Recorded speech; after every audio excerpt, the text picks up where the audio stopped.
Bonjour à tous et bienvenue à ce webinaire. Nous allons parler aujourd'hui du retail et des initiatives locales. En quoi sont-elles accélératrices de l'innovation? Je me présente pour ceux qui ne me connaissent pas encore. Je m'appelle Maëlys Levasseur et je suis responsable marketing et communication chez Hippon Technologies. Alors, Hippon Technologies, c'est un cabinet de conseil de 400 personnes basé en France, aux États-Unis, en Russie et en Australie. Et nous accélérons les entreprises au travers de produits innovants, de la start-up au grand groupe. Avant de vous présenter, d'introduire ce webinaire plus concrètement, pour ceux qui ne connaissent pas l'outil que nous utilisons GoToWebinar et il y a un petit panneau de configuration sur la droite de votre écran. Vous pouvez masquer ce panneau avec la flèche qui se situe en haut à gauche et vous pouvez nous envoyer des questions tout au long de ce webinaire dans la petite case dédiée. Je vous invite d'ailleurs à le faire au fur et à mesure du webinaire pour ne pas oublier vos questions, puisqu'on a donc 30 minutes de présentation par Olivier et Guillaume et ensuite 15 minutes de questions-réponses. Voilà, donc n'hésitez pas. Et Olivier, je veux bien que tu passes à la suite. Merci. Donc pour introduire ce webinaire, comme vous le savez, le secteur du retail est en constante transformation et les acteurs notamment du retail doivent constamment se réinventer. Et que dire de la crise sanitaire que nous venons de vivre qui a décuplé ce phénomène puisqu'il a fallu innover et vite pour s'adapter. Donc le besoin de proximité, de sens et de contact n'a jamais été aussi fort. Évidemment, l'expérience client doit être abordée différemment. Et partout, on a remarqué des initiatives locales qui ont fleuri, ainsi que de nombreuses expérimentations. Mais quelles sont ces initiatives et en quoi permettent-elles de consolider et d'accélérer l'innovation? Bien aujourd'hui, à mes côtés, j'ai Olivier Stabler et Guillaume Patin, que je laisse se présenter. Donc bonjour, je m'appelle Guillaume Badin, je suis leader de l'expérience magasin et mobile chez ADO. Donc ADO, c'est la marque qui détient, c'est le groupe qui détient les marques comme Leroy Merlin, Bricoman, Sozio, etc. Et donc, moi, je travaille plus particulièrement au service des marques Leroy Merlin. Et bonjour, je suis Olivier Steller, je suis Head of Design chez Dupont. J'ai une équipe de 13 designers de services UX et UI. Une petite information qui a son importance avec Guillaume. Alors vous allez voir, je regarde toujours par là parce que je regarde Guillaume. On n'a jamais travaillé ensemble, en tout cas sur des projets. Et on a travaillé ensemble juste pour ce webinaire et pour vous partager tout ça. Donc c'est une première. Exactement. Super, je vous laisse continuer juste avant. Comme on est sur une salle qui résonne beaucoup, vraiment, parlez bien fort et distinctement, s'il vous plaît, pour qu'on vous entende bien. Merci beaucoup, monsieur. Ok. Donc en introduction, je voulais juste mettre un petit nota bene. On va pas, ce webinaire, c'est pas un listing des initiatives qui ont eu lieu pendant le Covid. On va plutôt essayer de tirer parti de cette crise pour en extraire les facteurs de succès, les mécaniques qui permettent de mieux innover, et puis les logiques entre le local et le global, ce qui facilite en fait la transformation. Un autre point qu'on aimerait notifier, c'est le mot innovation. On ne parle pas de R&D, on ne va pas parler de science-fiction. L'innovation, pour nous, c'est un assemblage en fait de choses qui existent pour recréer une valeur autour de l'expérience utilisateur et de l'expérience client.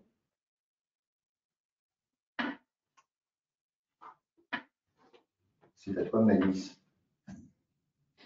Excusez-moi. Hop. Donc, je lance le premier petit sondage, hop, qui devrait apparaître à votre écran. On aimerait savoir si vous vous sentez autorisé à tester des choses au sein de votre entreprise. Oui, depuis toujours, oui, depuis la crise sanitaire, ou ben, faut que je demande à mon boss. Alors, je vous laisse le temps de répondre directement en cochant la réponse qui vous correspond. Donc, est-ce que vous vous sentez autorisé à tester des choses au sein de votre entreprise? Oui, depuis toujours, oui, depuis la crise sanitaire, ou il faut que je demande à mon boss. Je laisse un petit peu de temps. On a 50% de répondants. 70. Allez, je laisse encore quelques secondes. OK, tac. Merci beaucoup. Je ferme le sondage et puis je vous partage les réponses qui sont quand même assez unanimes et presque un peu décevantes en fait, hein, puisqu'on a 100% des répondants qui sont autorisés à tester des choses au sein de leur entreprise et c'est hyper positif. Ok. Bah, nous, on va vous parler du coup déjà des des initiatives locales qu'on a remarquées. Alors, on ne les a pas toutes référencées, il y en a beaucoup. Et on va commencer par Guillaume. Oui, alors la première initiative qui s'est particulièrement fait, enfin les initiatives qui sont particulièrement fait remarquer ces derniers temps tournent autour de la vente qu'on appelle à distance, mais pas du coup pas le e-commerce, plutôt la vente par téléphone, la vente par mail, par chat. C'est pas des choses récentes, parce que moi quand j'étais gamin, c'est-à-dire il y a longtemps, on vendait déjà par téléphone avec le Revolut, les 3 Suisses, Cofidis, etc. Là, récemment, c'est des canaux qui ont permis d'adresser des clients qui sont en difficulté sur le digital. Mais ça ne doit pas rester un canal qui est un palliatif au digital. Ça va être tout l'enjeu, justement, c'est que ces canaux trouvent leur cible. Par exemple, là, pendant le Covid, sur le Roi Merlin, on a vu des conseillers de vente qui se mettaient à chatter avec des clients pour essayer de détecter les clients qui étaient en difficulté, par exemple pour commander des choses qui étaient non éligibles au click and collect. Et du coup, dès qu'il y avait des clients qui étaient en difficulté, ils prenaient contact avec les clients directement pour passer la commande dans le magasin. Voilà, ce sont des canaux qui sont en cours d'industrialisation parce qu'il y a eu beaucoup de tests autour de ça, parce que pendant le Covid, par exemple, ça s'est fait un petit peu en mode à l'arrache, entre guillemets, en Espagne notamment, en France, Portugal. Donc les magasins ont dû s'adapter, trouver des astuces pour s'adapter sur le terrain, adapter les process de vente par téléphone à leurs ressources, à leur organisation interne. Donc maintenant, le challenge, c'est plutôt d'industrialiser. Et donc voilà, beaucoup d'initiatives pour répondre à des challenges d'organisation, des challenges de compétences, parce que vendre par téléphone, ça demande que le conseiller soit assez polyvalent, multicompétent. C'est-à-dire qu'on doit être capable d'adresser à la fois de la plomberie, de l'élec, du carrelage, etc. Et puis, ça reste un challenge de demander à des experts métiers de vendre par téléphone ou par chat. C'est pas forcément ça qu'ils ont eu l'habitude de faire ou qu'ils recherchent au quotidien. En tout cas, chez nous, les conseillers de vente, c'est des gens qui aiment bien le contact client. Donc, c'est un vrai challenge. Voilà. Et puis, il y a eu quelques initiatives aussi technologiques autour aussi. Donc, c'est l'Intelligent Voice Recognition, notamment pour rappeler les clients qui ont commandé quelque chose par téléphone, mais qui n'ont pas encore payé. C'est-à-dire qu'ils ont commandé par téléphone, reçu un SMS ou un email, et puis ils ne sont pas allés jusqu'au bout du process, ils n'ont pas cliqué sur le lien. Et donc là, il y a la Russie qui a expérimenté des technos pour rappeler automatiquement les clients, pour leur dire vous avez une commande en cours chez nous, merci de l'annuler ou de la confirmer. La deuxième initiative, elle vient du Nord. Manger, c'est voter 2 fois par jour. Ça n'est pas de moi, c'est d'un chef étoilé qui s'appelle Florent Leyden. Vous l'avez peut-être déjà vu puisqu'il a gagné Top Chef également. Sa particularité, c'est qu'il cuisine des produits locaux uniquement. Alors attention, produit local, et il n'est pas en décroissance, il n'est pas contre un carré de chocolat, mais jusqu'à présent, on ne produit pas de chocolat en France métropolitaine. Au début du confinement, en fait, il a commencé une initiative pour éviter le gaspillage et pour éviter de gâcher. Donc, il a délivré des paniers de fruits et de légumes qui venaient directement de ses fournisseurs locaux. Et puis, il a commencé à travailler et à itérer sur ce besoin, d'abord parce qu'il a été victime de son succès. Il distribuait ses paniers à 10 €. Il a itéré et il a distribué les mêmes paniers à 11 € et en a offert une partie, donc tous les 10 paniers, il en a offert une partie au personnel soignant. Et au final, pour continuer à sauver tous ses fournisseurs, il a amplifié, puis il s'est mis à distribuer dans tous ses restaurants. Il a 3 restaurants sur la région lilloise. Il a distribué de la bière, il a distribué du poulet et tout autre produit en fait alimentaire qui venait du local. Il l'a fait à prix réduit, il n'a fait aucune marge dessus. Et 2 choses étonnantes, en fait, c'est d'abord répondre à ce besoin de sens. Il a répondu à un besoin de sens qu'on a tous retrouvé finalement pendant le confinement. Et une autre chose très, très particulière, on parle, nous, beaucoup dans nos métiers d'itération, on recommence, on expérimente et on théorise beaucoup là-dessus. Et là, au final, on regarde et on voit que mécaniquement, il a itéré, mécaniquement, il a rajouté des choses, il a amélioré son service, il a ajouté des tables, il a ajouté des paniers et du coup, il a itéré lui naturellement. Par ailleurs, j'ai moi goûté un de ces paniers, c'est étonnant, hormis les légumes qu'on ne sait plus cuisiner, on retrouve des crônes ou des choses comme ça et qu'on ne sait pas cuisiner, j'ai trouvé que finalement ces produits avaient un autre goût. Alors, est-ce que c'est un placebo? On en parlera peut-être après les questions. D'autres initiatives qui se sont fait particulièrement remarquer sont les initiatives qui tournent autour du magasin entrepôt, même si c'est caricatural de dire ça. Mais là, je parle du click and collect et du ship from store. Alors, le click and collect, c'est pas nouveau, hein, ça a commencé à s'industrialiser il y a 5-7 ans.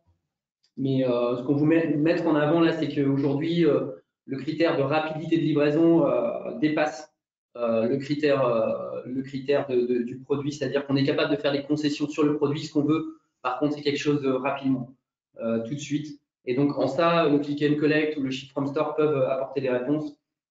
En tout cas, pour le click and collect, ça permet de livrer à moindre frais très, très rapidement.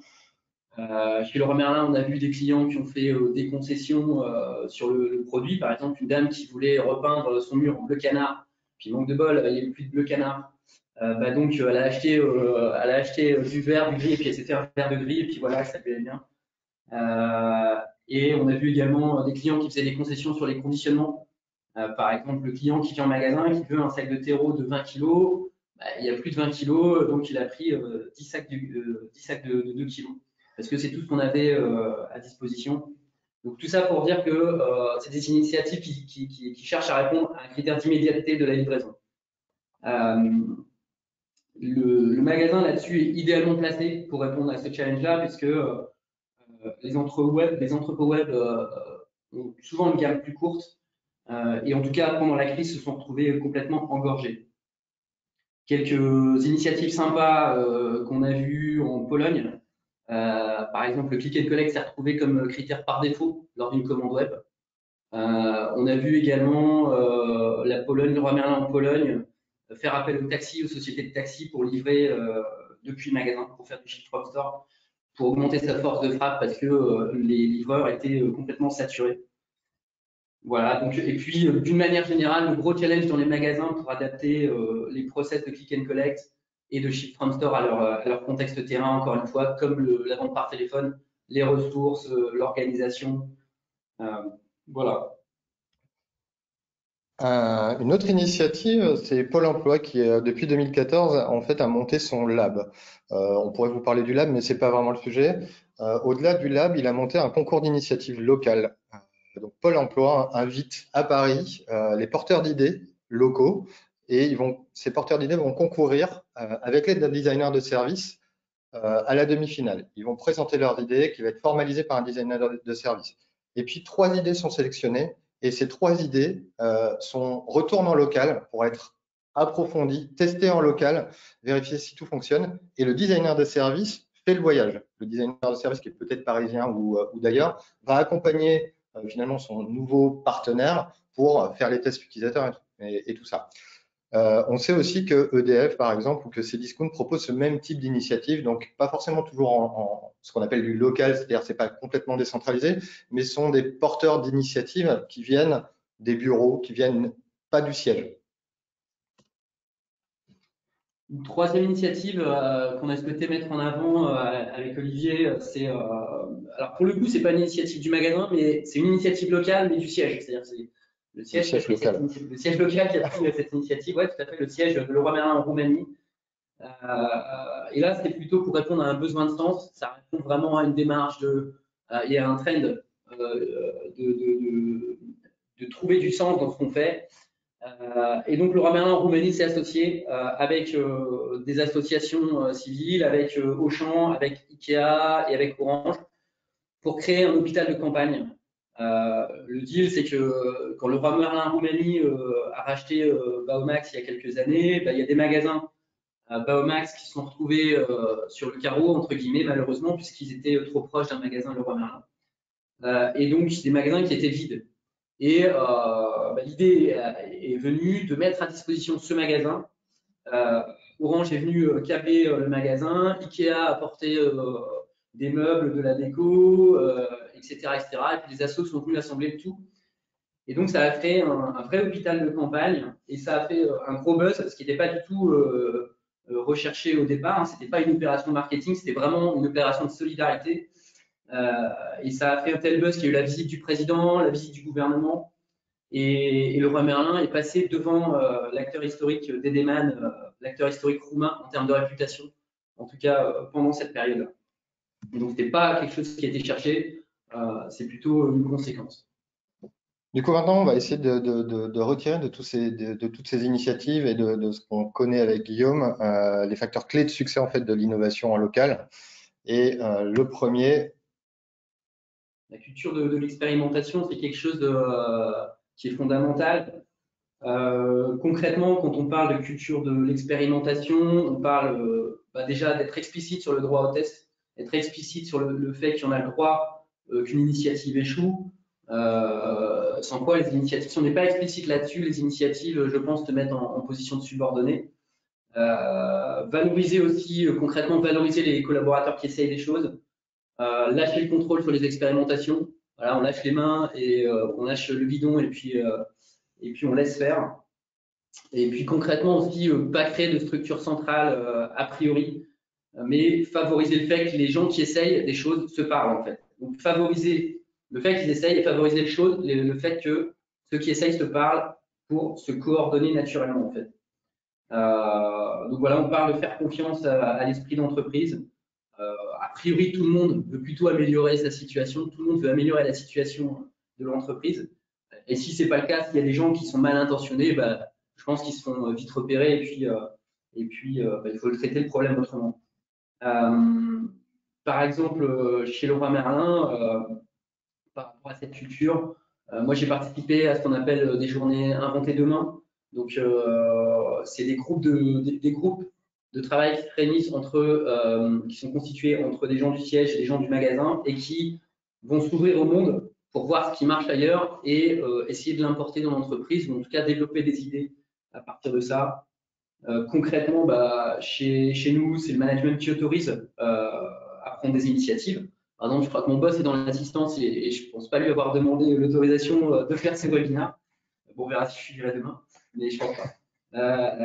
Voilà, chez nous, il n'y a pas de déploiement sans associer les collaborateurs des magasins aux tests. Donc, par exemple, en ce moment, on mène des tests avec des smartphones. Et ben, on associe des collaborateurs pour qu'ils nous donnent en direct leur ressenti, leur expérience, et pour vérifier que ça correspond bien à leurs gestes du quotidien. La contrepartie, c'est qu'il faut accepter les feedbacks, parce que si on impose des choses et qu'on fait semblant d'associer les collaborateurs, c'est pire que tout.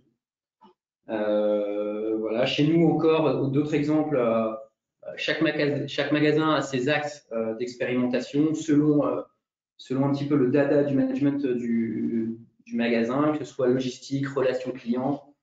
Donc, en exemple, on a Instaply qui a été testé à Tourcoing, le mobile grand public à Lyon-Bron ou à Léquin, le Scan & Go dans les magasins parisiens. À Tourcoing, on essaie de développer les communautés de clients. Voilà, donc tout ça pour dire, tous ces exemples pour dire que la culture de l'expérimentation est vraiment fondamentale dans le fait que les gens essaient.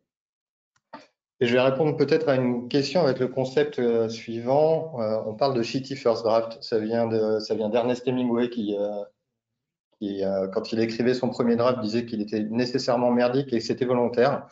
Expérimenter et tester, ça coûte pas forcément cher. Et on pense souvent qu'on va dépenser des milliers d'euros. Je pense que si votre premier prototype est trop beau, trop parfait ou trop bien, c'est que vous avez déjà commencé à perdre de l'argent et du temps. C'est l'un des principes du service design. C'est au-delà de maîtriser sa zone de problématique, il faut prototyper. Il faut prototyper le plus rapidement possible. Ça permet de dépenser le moins possible pour éliminer les hypothèses qui vont être des mauvaises hypothèses et pour maximiser en fait l'investissement sur celles qui doivent être implémentées. Donc, honnêtement, tester avec des bouts de scotch, avec des trottinettes volées dans la rue, avec des bouts de papier. Ça ne coûte rien et au moins, on voit tout de suite ce qui fonctionne et ce qui ne fonctionne pas. Merci Olivier. Et du coup, j'en profite pour lancer le sondage suivant qui est dédié aux managers, puisqu'on a vu qu'on avait pas mal de personnes assez haut placées inscrites à ce webinaire. Donc désolé pour les autres. En tout cas, ça nous permet aussi de pouvoir en discuter ensuite.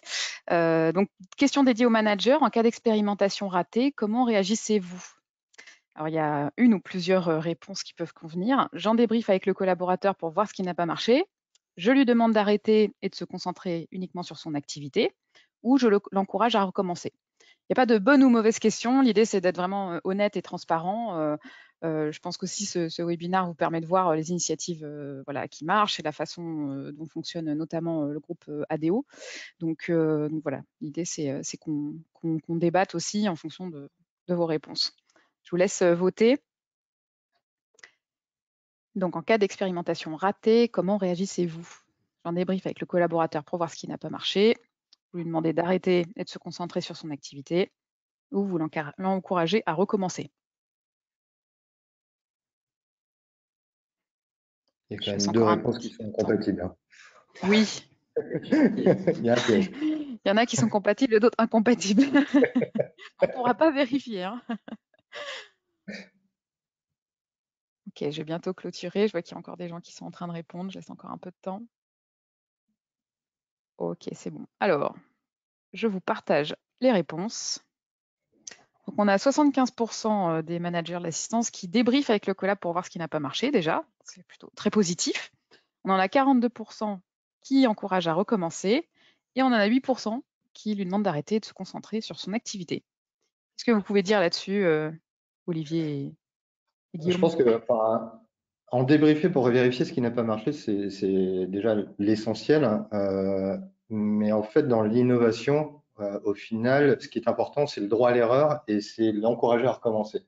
Et qu'à un moment, si on considère par exemple James Dyson, il lui a fallu 5127 prototypes pour arriver à faire un aspirateur sans sac. C'est juste énorme. S'il n'avait pas recommencé, on n'aurait pas d'aspirateur sans sac. Donc en fait, oui, il y a de l'erreur. Oui, ça peut coûter. Le but, c'est de minimiser le coût de l'erreur et de maximiser l'esprit d'initiative. Pas mieux. Pas mieux. Ok, merci. Je vous laisse continuer. Ouais, ce qui nous, il nous semble que, en tout cas pour mener les expérimentations, les vendeurs, les gens sur le terrain en fait, hein, donc c'est pas exclusif, on dit les vendeurs, les logisticiens, mais c'est pas exclusif. D'une manière générale, tous ceux qui sont sur le terrain sont les mieux placés pour connaître le besoin utilisateur. Ça peut être aussi les personnes qui sont à la relation client, par exemple dans les magasins. Nous, on a des personnes qui sont à la relation client. Ce sont les mieux placés. Pourquoi c'est les mieux placés? Parce que, en fait, au travers des expérimentations, ils cherchent à résoudre des irritants, des problèmes clients qu'ils rencontrent tous les jours. Tous les jours, les clients leur disent bah, ça va pas. Et donc, naturellement, on essaye, nous, on pense que les gens essayent naturellement de résoudre ça et essayent naturellement de résoudre aussi, d'améliorer leurs conditions de travail.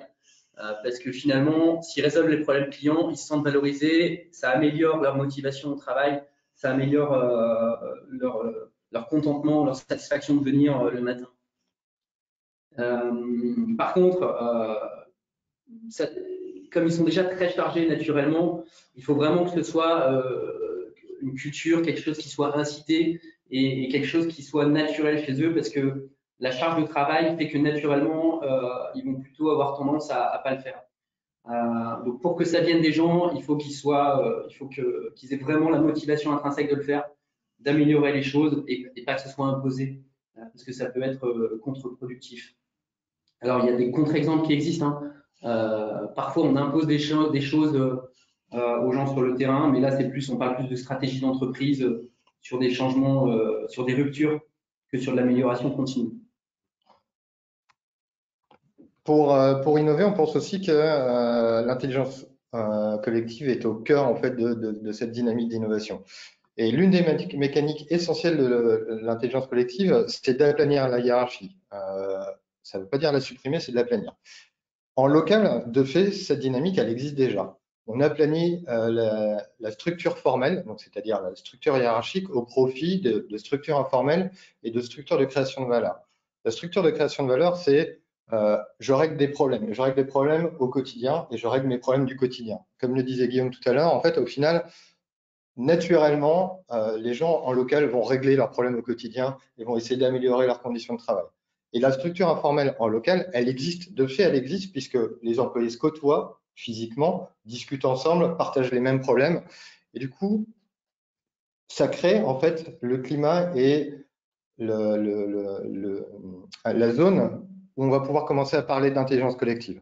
Et il n'est pas impossible d'ailleurs en local de mobiliser des clients et de les intégrer dans ce processus d'intelligence collective.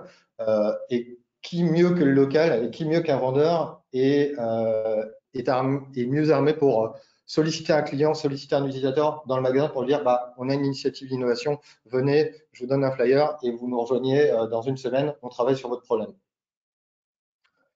Le deuxième point, au final, vendeur, chef de secteur, rayon ou même directeur de magasin, leur métier, c'est pas vraiment de créer de l'innovation. En tout cas, c'est de régler des problèmes, mais créer de l'innovation, ils ne savent pas forcément comment faire, ils ne disposent pas forcément des méthodes.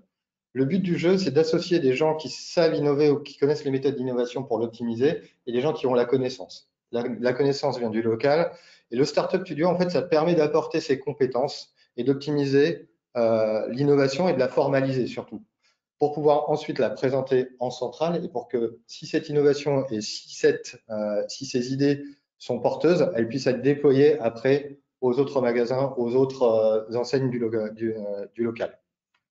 Donc, le Startup Studio, on va déployer des experts marketing, des designers, des créatifs technologistes ou même des consultants produits pour qu'ils optimisent en fait l'innovation des collaborateurs et qu'ils les accompagnent dans des processus d'itération, dans des processus de prototypage.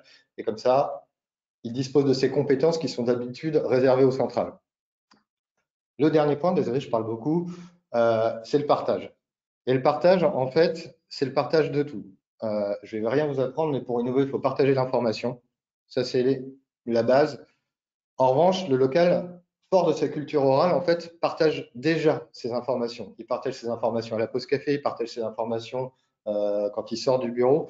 Donc, le partage en local est déjà fait. Le partage des ressources, en local, c'est aussi le cas, puisque finalement, les gens se redistribuent naturellement dans les rayons ou vont aller donner un coup de main quand c'est nécessaire. Puis, il y a un dernier partage, c'est le partage du bénéfice de l'innovation. Le partage du bénéfice de l'innovation, c'est un partage pécunier, mais ce n'est pas le seul facteur de motivation des gens qui vont faire l'innovation. Il y a aussi un partage du bienfait de l'innovation, c'est-à-dire que ça améliore quelque part leurs conditions de travail, donc il faut partager tout ça. Et je pense que Guillaume peut nous en parler plus facilement avec un cas sur le Romain.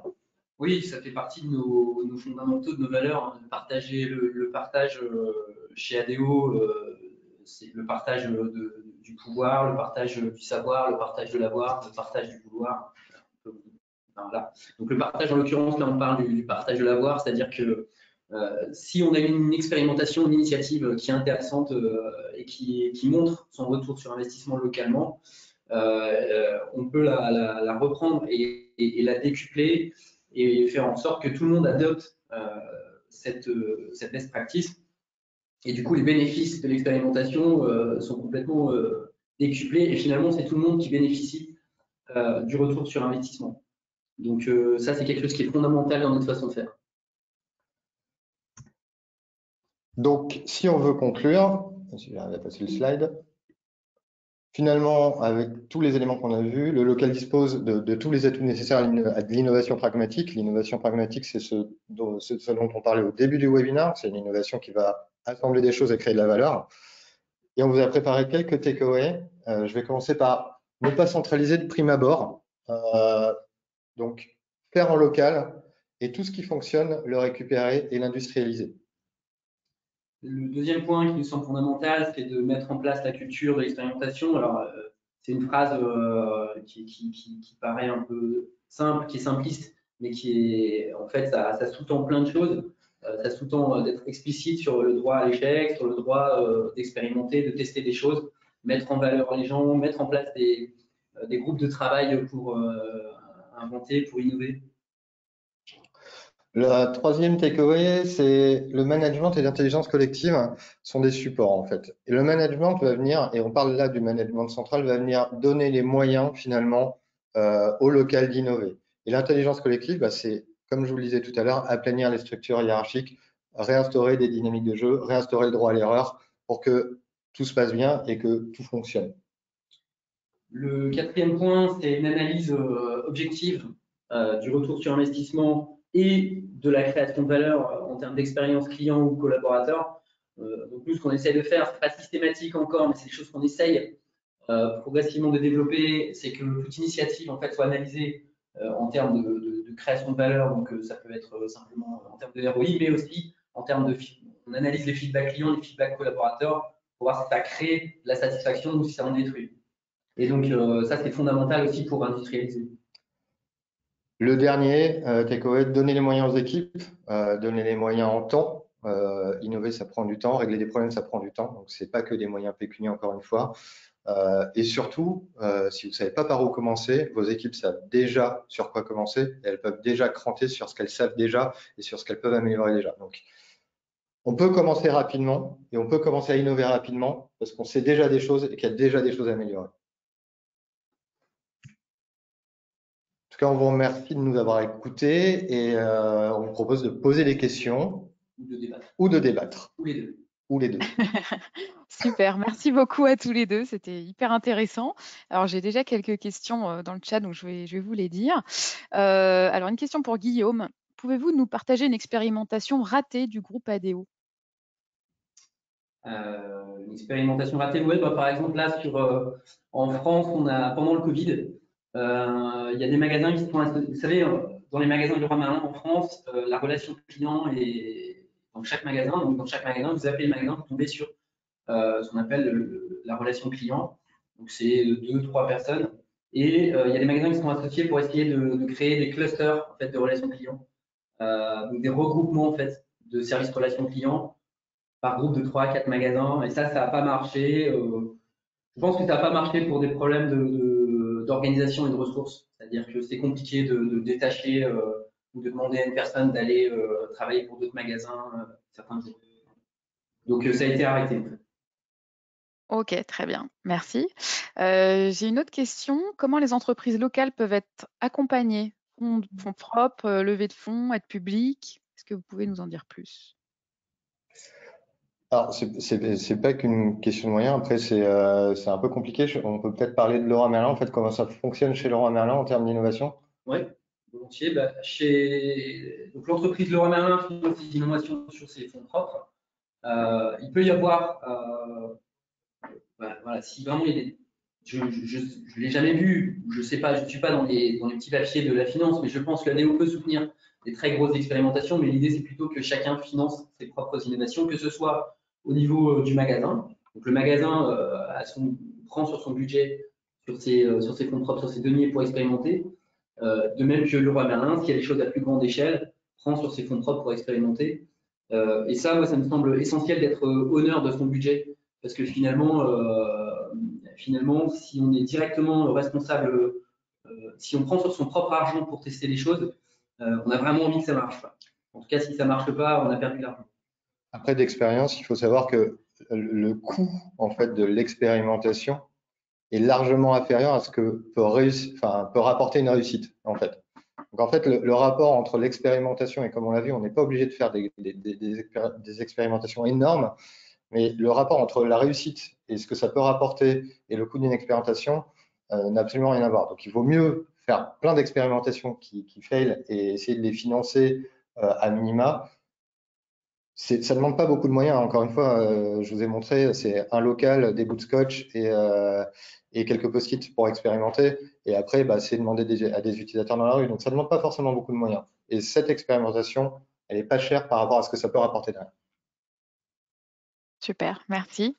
Alors, une autre question pour Guillaume. Comment passez-vous de l'expérimentation au déploiement une fois l'innovation validée?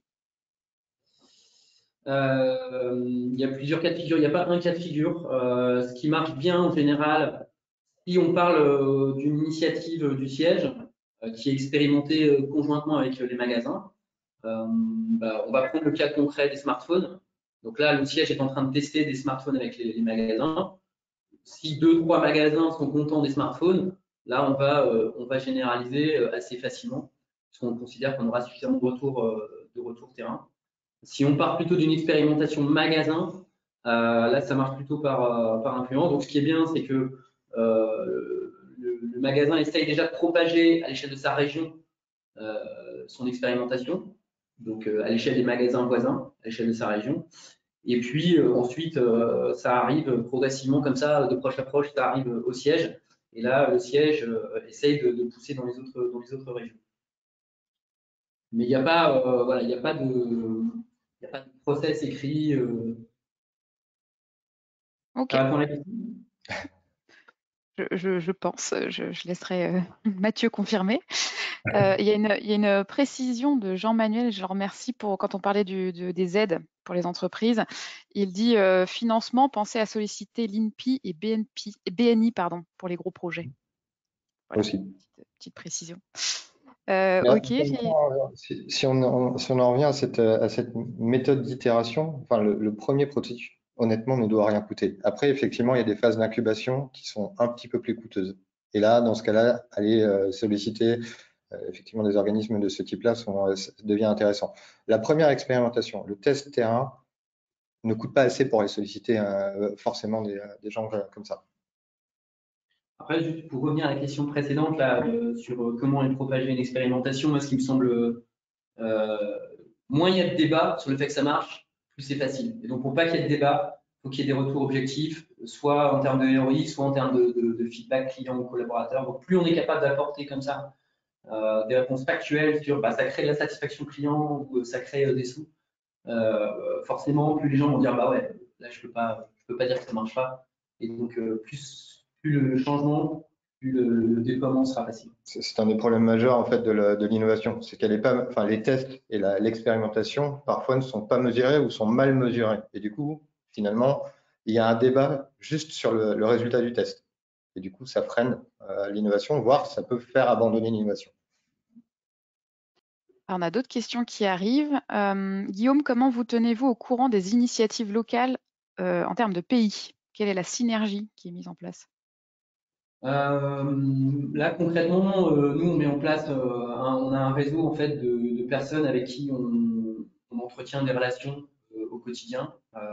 Donc voilà, en Espagne, chez le Romain en Espagne, moi j'ai un contact privilégié qui simplement c'est quelqu'un qui était précédemment au siège, donc je connais bien, et qui ensuite est parti en expatriation en Espagne. Chez le Romain en France, il y a plusieurs personnes qu'on connaît. Simplement parce qu'on travaille avec elles au quotidien. En Pologne, en Italie.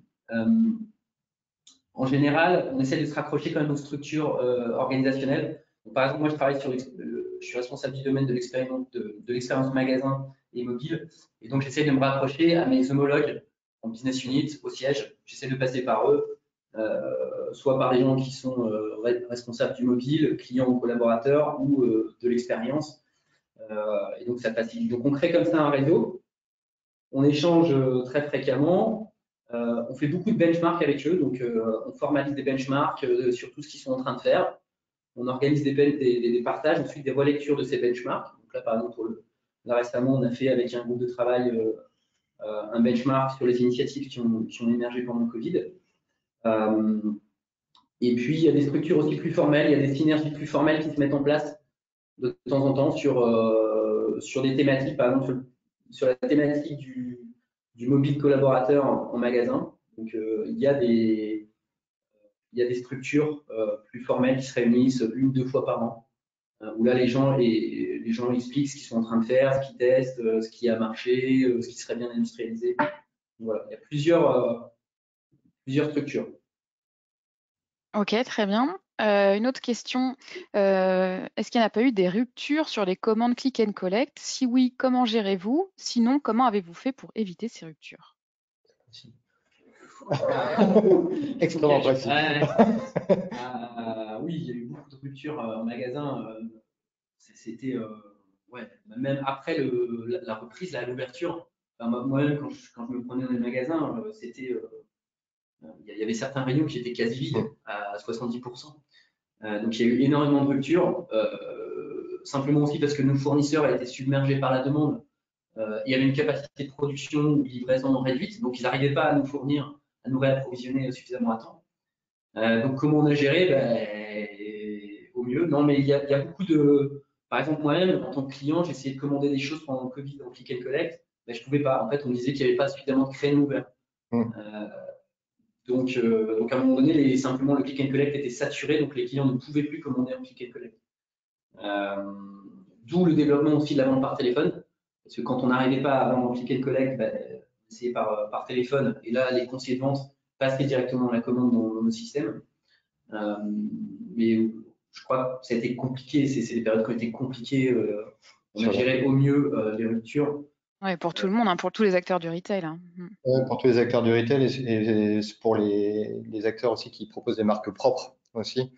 On le voit avec les cycles chez Decathlon notamment, il ne faut pas oublier en fait que les usines aussi de production des pièces se sont arrêtées et que du coup c'est pas forcément un problème c'est un problème de disponibilité des pièces pour monter des vélos en fait au final.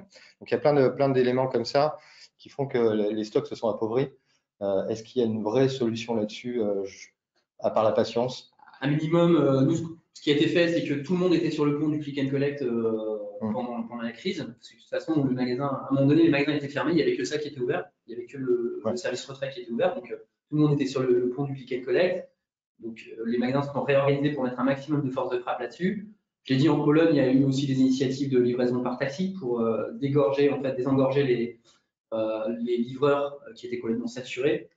Donc voilà, il y a des initiatives comme ça pour essayer de traiter les problèmes, mais certains clients comme moi n'ont pas pu prendre de click and collect, d'autres avaient 2 semaines de temps d'attente. Ça a été compliqué. Ouais. Yes, je comprends. Quel type de technologie suggérez-vous pour l'analyse des feedbacks clients et collaborateurs en temps réel? Alors, je vais suggérer une technologie qui n'en est pas une. Ça s'appelle la guérilla, c'est aller voir les gens en fait. Il n'y a rien de mieux qu'aller voir les gens pour les faire témoigner. Je pourrais conseiller 1 milliard d'outils effectivement, de témoignages ou de questionnaires. Je crois que finalement, un carnet, un stylo, aller interviewer les gens à la sortie du magasin et leur demander leur feedback, ça fonctionne très très bien. Et surtout, on voit en fait, on voit aussi leur manifestation physique. On voit beaucoup dans les témoignages soit de complaisance, soit on sait aussi que sur 10 témoignages, enfin sur 10 personnes, les 8 vont témoigner, mais c'est du négatif et c'est vraiment de la rancœur. En revanche, on va complètement oublier tout ce qui est positif parce que les gens ne témoignent pas quand c'est positif. Donc c'est important de voir les gens en fait et de se rendre compte de ce qui se passe sur le terrain et ça rejoint vraiment ce qu'on dit avec Guillaume, c'est le local permet de faire ça, sensibiliser les vendeurs à récupérer ce type de feedback et après des outils de feedback il en existe beaucoup, ils sont tous relativement équivalents, ils ont tous des défauts et tous des qualités. Un carnet, un stylo, des post-it. J'ai vu une expérimentation notamment qui récoltait des avis sur la place de la mairie du 11e à Paris avec un whiteboard et des post-it. Ça marche très bien. Et surtout, quelque part, c'est maximiser cette écoute. C'est faire en sorte que tout le monde participe à cette écoute client. Je pense qu'il y a vraiment, au-delà de la technologie, je pense qu'il faut que le management s'implique dans l'écoute client et comprenne en fait ce qui ne va pas et qu'il le voit et qu'il le constate par eux-mêmes. Après, ça peut être de l'écoute client ou collaborateur aussi via par exemple les avis Google, des choses comme ça. Donc, c'est des choses qu'on commence à regarder pas mal, les avis Google sur les magasins. Après, nous, on a une disposition en magasin qui s'appelle la voix du client. En tout cas, chez Leroy Merlin en France. Donc, tout client qui passe par le magasin peut déposer son avis à la sortie des caisses, laisser un petit papier. Et ça, c'est pris en compte par les équipes magasins. Mais oui, je rejoins complètement Olivier. Les guérillas, c'est encore ce qui marche le mieux. Et après, plus qu'un outil, c'est une logique. C'est une logique de connaissance client systématique. On perd beaucoup de temps et beaucoup d'énergie à relancer de la recherche utilisateur parce qu'on en a fait sur le projet il y a 6 mois et que on va en refaire au bout de 6 mois. Je pense qu'il y a une logique et il faut s'astreindre quelque part à créer ce qu'on appelle, nous en interne, un user system ou ce qu'on appelle une atomic research aussi. C'est-à-dire chaque témoignage client, chaque élément qu'on peut glaner sur de la connaissance client, c'est le référencer, le mettre dans une base et le stocker parce que ça peut servir systématiquement. Et le Guerilla Research, en fait, permet de faire ça. C'est-à-dire que au lieu d'avoir une grosse recherche à un moment, on en fait continuellement et donc on évolue aussi avec le client. Dès qu'on va sortir un produit, dès qu'on va sortir une app mobile, de toute manière, on change déjà son écosystème. Donc la recherche qu'on a fait il y a 6 mois pour produire cette application mobile, elle est plus valable. Donc, autant maintenir cette recherche et constater que l'écosystème du client évolue aussi. On évolue avec lui en l'écoutant constamment. Super, il est 11h45, donc je suis obligée de vous arrêter. Mais merci beaucoup. Merci Olivier pour ton Merci. intervention. Merci Guillaume d'avoir été notre invité et puis notre expert sur le sujet. C'était très enrichissant. C'est notre dernier webinaire par Ipon Technologies de l'été, en tout cas du début d'été. On en aura un prochain qui sera dédié aux responsables RSE en fin août, qui sera mené par notre fondation. Donc, n'hésitez pas à regarder sur notre site internet pour plus d'informations prochainement. Et d'ici là, je vous partage le lien vers notre chaîne YouTube, puisqu'on est en train de mettre en replay nos derniers webinaires en public sur cette page. Et vous avez les webinaires qui sont un peu plus récents, qui sont toujours disponibles via notre site internet ipon.fr.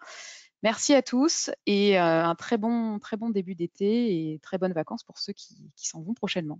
Merci, bonne vacances. Merci. Au revoir. Au revoir. Au revoir.